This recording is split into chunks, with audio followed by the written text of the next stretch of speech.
Ready. Hey guys, welcome to another session with the Champion Principal. Hey, this is for the teachers. Teachers. Today's topic is classroom management. The champ is here! The champ is here! The champ is here! The champ is here! The champ is here! The champ is here! The champ is here! The champ is here! The champ is here!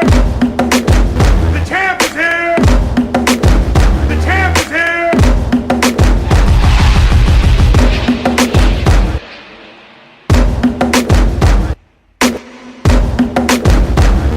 Management, oh my goodness. I know that's like one of the biggest issues that we have in public education is classroom management. And I know you went to college, I know you went to school, and I know the professors already told you what to do in the first 90 days to manage your class, but a lot of times it seems like it just does not work. I can recall when I first became a teacher, I think it's back in 1999 or 2000, I believe. So I walked into a class full of high school students. I thought I had it all. I thought I had the education, I thought I had the background. I used to be a mentor. I was still working with different boys and girls in mentor programs. So I said, okay, I got this. So I walked into the classroom the first day of school with the Cobb County schools. It was like 28 students and they were all over the place. I was like, oh my goodness, what in the world? What did the book say about classroom management? I tried to raise my hand, it did not work. I tried to blink the lights, it did not work. I ended up having to stand on top of the desk and say, hey, be quiet, let's get started. Classroom management is a very, very difficult thing to do, guys. All right, so classroom management is a very, very difficult thing. But one of the things that I learned over the years, even from my first 2 or 3 years as a teacher and as an assistant principal and a principal, here's some things that I learned that will help you guys. I know you learned a lot, but listen closely to what I'm getting ready to say. Number one, when you look at classroom management, you have to be physically and mentally fit yourself before you go into the classroom. Do not go in thinking what you think you know. Go in knowing that anything can happen. Anything can happen, anything will happen. The students will get out their seats. They will yell. They may use a little profanity. They may fight. Things will happen. Most of the boys and girls will do the right thing. So it's a combination of things that you have to prepare yourself for. The only time you should be shook is when you do not have a plan for everything. You should have a plan for all things. So have a plan. Be mentally and physically fit. It's just like going to play a basketball game. You cannot go play a basketball game or a football game if you do not have the endurance. You have to have the physical and mental endurance to work 8 o'clock to 3 o'clock every day without challenging boys and girls. So the first thing that you want to do, guys, build a relationship. I know people just say build a relationship, but I'm serious. One of the reasons I was successful as a teacher is because I built a relationship with my boys and girls. You know, you cannot be on the mountain and they're right here at the bottom of the mountain. You have to have conversations with them. You have to see what they like, what they do not like. You have to dig into their file to see what type of issues and problems they may come with, because we all come with something. So I would suggest learning as much about our boys and girls as possible. I'm not saying feel sorry for them, but you do have to have some type of empathy for them in their situation, in their background. And you have to know in your mind that all boys and girls are not the same. They're different and they come with different stuff. So you have to be prepared to deal with their different stuff. Build a genuine relationship. Shake their hands. Ask them how they're doing. Stay away from all the yelling and all that kind of stuff. Yelling only works like one time as shock value. So if you're yelling all day, you're pretty much a joke. Nobody's really going to listen to you. But if the boys and girls haven't heard you yell, and then you happen to yell on that one particular day, I don't recommend this, but if you do happen to yell on that one particular day, it's probably going to shock them to get their attention. But you have to do something different than just raising your voice, yelling and things like that. I want to tell you, do what you do at home, how you treat your own child. I don't yell at my own kids, so I'm encouraging you all, make sure you're showing that type of love, that type of concern, the many opportunities and understanding that you would give your own child. Build that relationship with them. Understand who they are. If you do not know them, it's going to be very difficult to teach them. If they don't believe that you have buy-in to them and really have concern for them, they're not going to learn from you. So that's very, very important.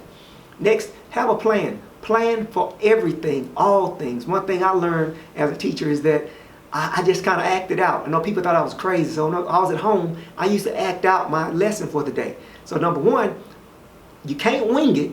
You already need your lesson in place. You need to know what you're going to be teaching for that day. Already write down what questions you think students may ask you. Have everything outlined and ready. So that won't be a problem at all. The lesson, the curriculum, that's no issue at all. And that you need to have a plan in place and expect everything. So make sure, number one, that you already have your lesson plan, that you understand the content that you're going to be teaching for that day. You just cannot wing it. I can't say it enough. Stop trying to wing it. You know, you need to be fully prepared and plan with having a good instructional lesson. Most classroom management problems come from because, hey, half the times we are bored. We're not prepared. We don't know what to do. We don't know how to deal with Johnny, Mike, Susie, and Chris. You have to already have a plan for each and every one of those boys and girls. Planning, planning, planning. So after you've already planned, you've already built your relationship, now you have to have a classroom management ideology in place. Now some people use, they read the book Champs, so you follow the Champs program. Some people use COMP, so they use the COMP ideas and strategies. Some people use Harry Wong. It just depends on what you want to use. But the bottom line is, have structure in your classroom. That's number one. Have a reward system in your classroom. Structure, a reward system. And then you have an accountability piece. So if you're like in elementary, we may say go move your little sticker. Go move your little clip or whatever to yellow, green, and red, or whatever the case may be. So you're holding those little boys and girls accountable at that time. You got to do it right then. And another thing that we kind of forget, you have to tell the child what they did wrong. Just because the kid is talking and you say go move your clip, the kid may have no idea at all what you're talking about. They may think talking is normal. Because what do most kids get in trouble for? Talking. Exactly. So if you don't tell the child, hey, talking is not acceptable, it's not being a champion, it's not following the rules, they don't even know what they did wrong. Or even if a kid do something like they touch another kid on the shoulder or whatever, to them it may just be being a kid, or if a kid get up out their seat, it may be something normal. Boys like to get up and move around. So you just got to have a good understanding of your students and of your classroom. Now, so if you have your accountability piece, no matter what you call it, whether you're moving clips or whether you're having the 5-step documentation process, whatever you use, make sure you use it. Don't do it sometimes and then don't do it. You always got to use it. I tell you, even with my own son, I look at him, I have to make sure I am reliable. And I do it every time. So if he's doing something he shouldn't do on Monday, I'm going to deal with him on Monday. And if he's doing it again on Tuesday, I'm going to deal with him again. Just do not let it slide, so you can build that mindset and that culture inside that classroom. Then the children will know that you're serious and they will understand your expectations. Now, we got to get out of this mindset of saying that parents don't care. Parents do care. Now, we have different types of parents. Yes, parents, some of them have to go to work. Some of them may not be comfortable with what's going on in the school system. Some of them may not have had a good experience when they were in school. So their relationship with the school and parents may not be strong, but it's up to you as a teacher and administrator to build that strong relationship. That's one thing I strive on doing. You know, I invite the parents in. We may disagree a lot of times, but at least I sit and listen to them, and I hear their side, I hear their point of view, and then we may disagree. But I always want to make it feel welcoming to them, and don't have to always be an adversary type of environment or relationship. We're here to support their children. We're here to make sure their boys and girls are successful. At the same time, I let them know I'm going to hold their child accountable, and I expect them to do the same. Help me help your child. So we just have to have honest conversations. So teachers, pick up the phone, call the parents, email the parents, Send something home in that child's notebook every single day. We got to stop saying the parent's not going to do anything, the parent don't have time. That's not our job. Our job is to be consistent, to communicate with that parent. If that parent do not respond, they just do not respond. But don't just say they don't respond. That's why you have a counselor. In some cases, you have a social worker. You may have an assistant principal or principal. Ask for help. That's all you have to do. If there's a parent who's not responding, you're not getting the support that you need, ask someone to help you. Don't just give up. Education is too important. Our children's lives depend on it. So don't just count them out and say the parents don't care or the phone number's bad and things like that. I say it 100 times at my own school. Hey, if you're trying to contact a parent and you just can't contact them, let us know. We will contact them. Funny thing about it is, every time I call, they answer. Now that's the strangest thing. So the teacher may say they can't get in contact with the parent. As soon as I call, the parent answers. As soon as I get the parent to come to the school, the parents say, well, I've never talked to the teacher before. Not blaming on the teacher. Maybe the teacher just called at a bad time.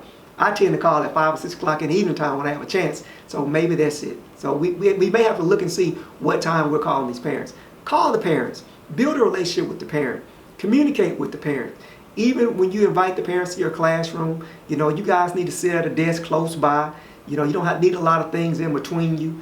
You're being professional, but build that relationship with that parent like you're building a relationship with that student to make them feel comfortable. I'm not telling you take a bunch of junk off the parent. What I'm saying is try to build that relationship with that parent so you can most definitely be successful. Last thing, build routines. Children love routines. They need to know how to walk in the hallway. They need to know how to walk through the lunch line. They need to know what do they do when they need to use the restroom. Teachers and administrators, let's do a lot less talking. Let's use some signals. Hey, a 1 may mean they need to use the restroom. 5 may mean they need to sharpen their pencil. Use more nonverbal cues. Believe it or not, I know we like to talk, but a lot of people don't want to hear us talk. So sometimes it's best just to use a nonverbal clue in the classroom. Try to use the 1s, 2s, use the 5, use closed fists. How much more time do you need? Do you need 2 or do you need none? Use different things like that in the classroom, guys. But those routines, how to walk, how you want them to work in a group together, how you want them to work in centers together. There should be routines for every single thing.